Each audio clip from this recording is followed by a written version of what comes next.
Thank you. Would you like to respond to Joe Biden, who today described you might have heard that, as the first racist to be elected president? That was his words. Well, it's interesting because we did criminal justice reform. We passed criminal justice reform, something that Obama and Biden were unable to do. We did opportunity cities. We did the greatest. If you look at what we've done with opportunity zones, nobody's ever even thought of a plan like that. Prior to the China plague coming into our country and really doing terrible things all over the world, doing terrible things, we had the best African American, Hispanic American, Asian American, almost every group was the best for unemployment. The unemployment numbers were the best. You look at employment, you look at opportunity zones, and maybe most importantly, you look at criminal justice reform, you look at prison reform. I've done things that nobody else, and I've said this, and I say it openly, and not a lot of people dispute it.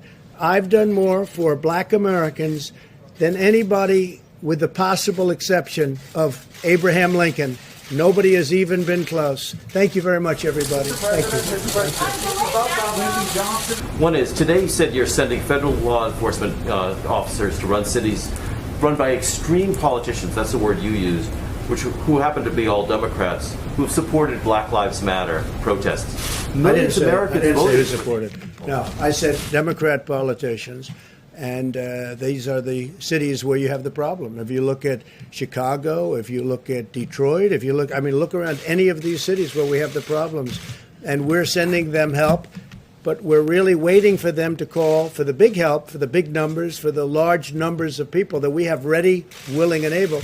You look at Chicago, where 14 people were shot yesterday, where over the weekend many people died and many people were shot, and over the last month they're setting record numbers.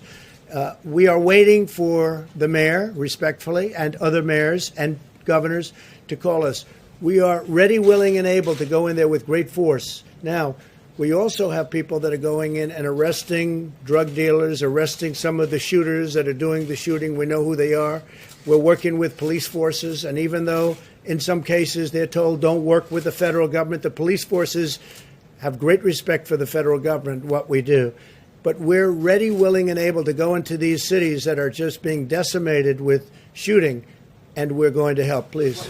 I have a question on crime, but first, I don't think we really got an explanation yesterday on why the health experts are no longer joining you at these briefings. Can you explain why? Because they're briefing me. I'm meeting them. I just spoke to Dr. Fauci.